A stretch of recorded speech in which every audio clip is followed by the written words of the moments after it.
Uh, this video is incredibly hard for me to make. I never really wanted to make it, but it's become a necessity to protect myself and also to end lies about my family because of a video that's gone viral on TikTok.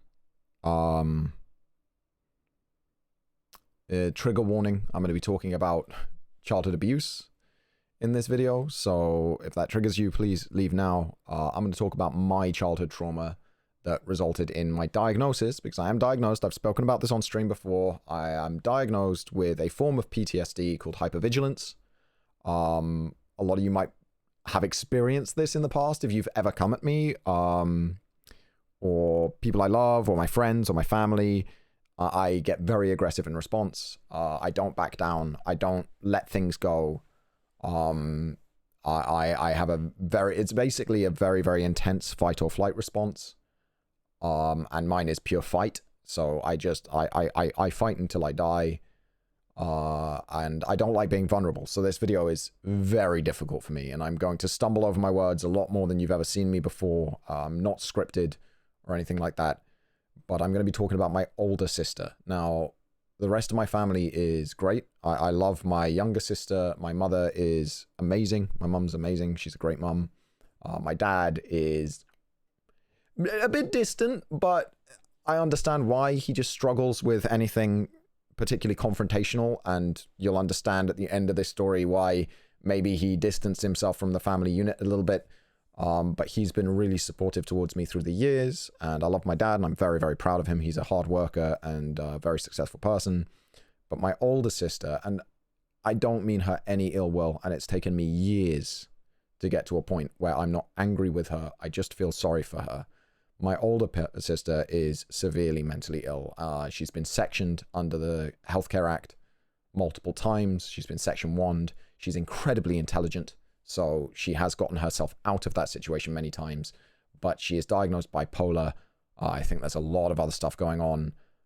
She's had drug addictions, and she was abusive towards me when we were growing up. I could go for hours with stories, but things like one of my most traumatic memories is being held by the hair with a kitchen knife to my throat over a mobile phone. She wanted a new mobile phone. She smashed her old one against a wall because she thought that would mean that she'd get a new one. This is how her brain worked.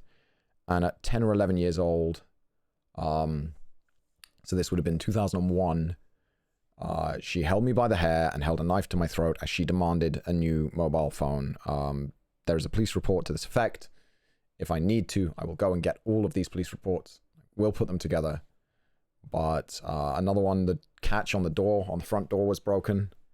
And this one I remember vividly because it's the first time I ever fought back. I was 13. Catch on the front door was broken.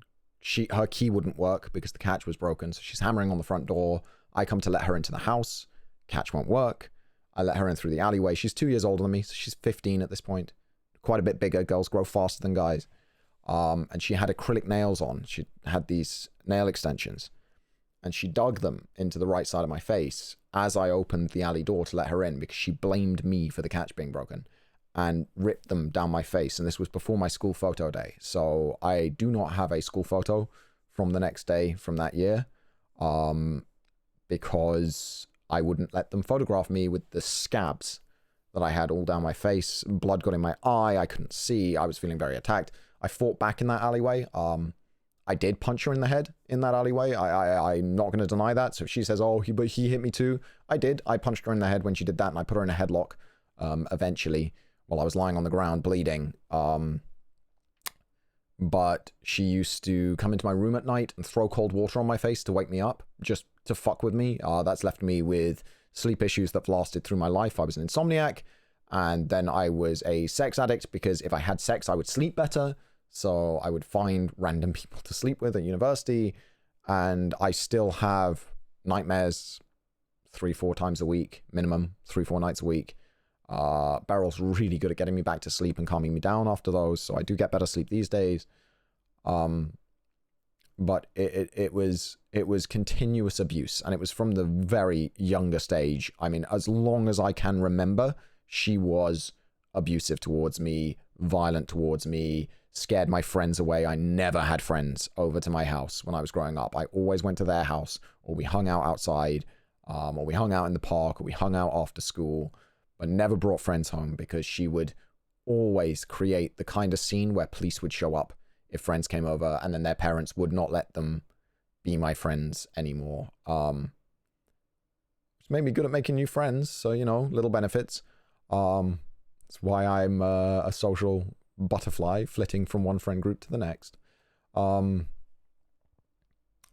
lasting relationships has been hard for me throughout my life because of this abuse. And again, I really am just trying to paint a picture of how it was for me as a child experiencing this, because what's recently happened, her latest delusion, and they are delusions, and this is mental illness, and I feel sorry for her, is that she was abused by my mum when we were kids. And I want to say this, the only thing my mum ever did wrong as a parent, the only bad parenting she ever did, was she worked really, really, really hard to give us a better life, you know, to send us to the best schools, to get Livy the mental health help she needed. I mean, rehab. She went to North London Priory, and she went to a private clinic in South Africa. And, you know, when she got addicted to drugs at like 15, and obviously bipolar. So we know now that she's bipolar, but we didn't know then. So my mum thought maybe she was autistic.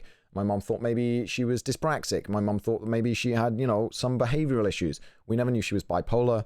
My mum is a doctor, but she didn't know. And we did the best we could. Like, my mum did the best she could. My dad did the best he could manage when he's so afraid of conflict. But there's this fantasy that my mum abused her. And I can tell you right now, the only time I ever saw my mum be physical, like seriously physical with my sister, was to defend herself when my sister attacked her. My sister's thrown her down the stairs. She's got my mum has permanent damage to her spine from being thrown down the stairs by my sister. My sister used to throw things at us, assault us all the time. And my mum would hold her wrists and hold her hands to stop her assaulting us.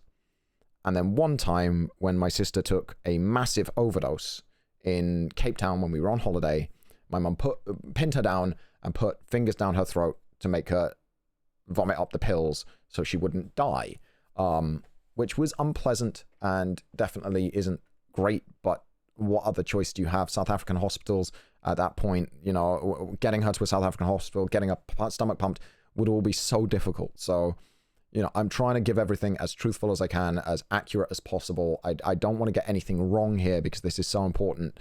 But the reason I'm making a video on this, and the reason I have to make a video on this, is there is a viral TikTok with nearly 600,000 views that my older sister has made with pictures of other people's abuse, claiming that she was abused by my mother. So saying, look at all this abuse that I suffered. You know, I was abused growing up. I was abused by this woman. And then pictures of people who have legitimately been abused. And I guess the word is triggered. It triggered me because in that household, the only person who was ever abused was me. And it was in those hours between school ending and my mum getting home. My mum was safety to me. It's the reason that I get along so well with my mum, is that when my mum got home, I was protected. The rest of the time, I barricaded myself in the room, like legitimately barricaded myself in my bedroom, like chair wedged under the door. I'd get home. I would sprint home from school, so I'd get home before her. I would lock myself in my room by wedging a chair under my window. I would play Legend of Zelda on my N64, and I would wait for my mum to get home. If I was hungry, I went hungry. If I was thirsty, I went thirsty. If I needed the bathroom, I would hold it.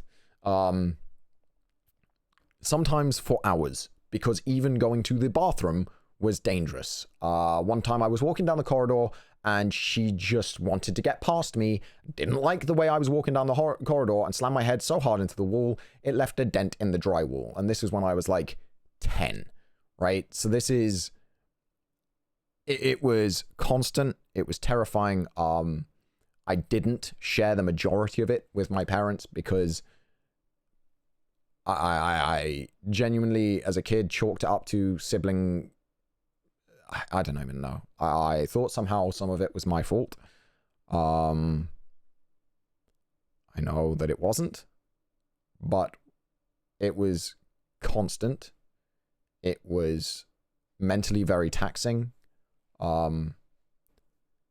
And it was very damaging. And so it's quite upsetting for me to now see her turn that around and say that she was abused as a child, when £250,000 probably has gone into her mental health care in her life. Private medical health care at every turn.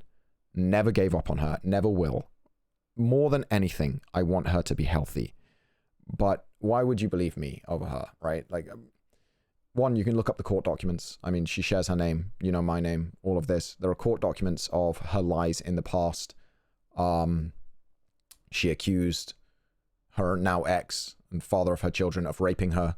And the court threw it out because there was absolutely no evidence, but there was evidence of her threatening to accuse him if he didn't do what she wanted. She lost custody of her kids because they were coming to school bruised, not clothed properly, not fed properly. And again, this isn't her. I don't think she was ever deliberately abusive towards her children. I genuinely believe she loves her children and loved her children, but these are the facts. There was, you know, social workers at the house. She lost custody. It's one of the reasons that court case with the rape accusation happened, is because the father was getting custody. She more demonstrably, she talks on her same TikTok where this viral video is happening about her real mum being this woman named Alice. Big Alice, or Mama Alice, was a maid in Zimbabwe where I was born, and she did look after Livy as a baby, but Livy has not seen her, and none of us have seen her since my parents left Zimbabwe when I was under 2 months old. And with my sister being 2 years and 2 months older than me, that means that my sister was 2 years and 4 months or younger when they left Zimbabwe. And that is the last time they ever saw Big Alice or Mama Alice. So the idea that that was her real mum who actually raised her is, again, another delusional fantasy. She's heard stories of this woman. She's seen a couple of photos, 2 photos of this woman looking after her, and she's decided that that is the parent that would have saved her from this life that she has. And again, I just feel pity for her. I wish I didn't have to make this video, but she's coming after my family. She's coming after me. She's making up these lies, and I'll link the TikTok down below, because what I would really appreciate is if you see comments on that TikTok accusing my mum of stuff, or, you know, her accusing my mum and stuff like this, just link this video. Just say, look, this is a video from her brother, who is reputable. I have a reputation for honesty, except in free-for-alls. I have a reputation for honesty. You guys know that I've always kept it real with you guys. Sometimes to my detriment, often to my detriment, but he's got a background in honesty. He's well known. He's a content creator. Here's a video where he was forced to do something he never wanted to do. I never wanted to be this vulnerable on video. I don't believe in it. I don't believe in vulnerability. That is, for me, I feel very, very uncomfortable right now. I'm sure that long-term viewers can tell. I don't really know where to put myself or what to do, other than to say these lies about my family are not true.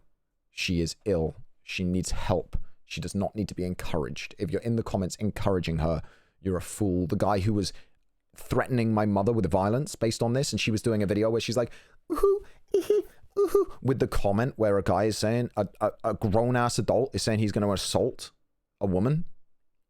Like, that guy should be fucking ashamed of himself. And I will be going out of my way to find that guy's information and report him to the police for violent threats, because he is going on social media to violently threaten my mother. So if you find his information, let me know. Please do not put it out publicly. I'm not looking to dox anybody.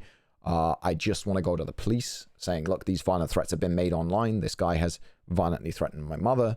I need to deal with it. But yeah, that's it from me. Thank you very much for watching this video. I promise the next video will be fun. It will probably be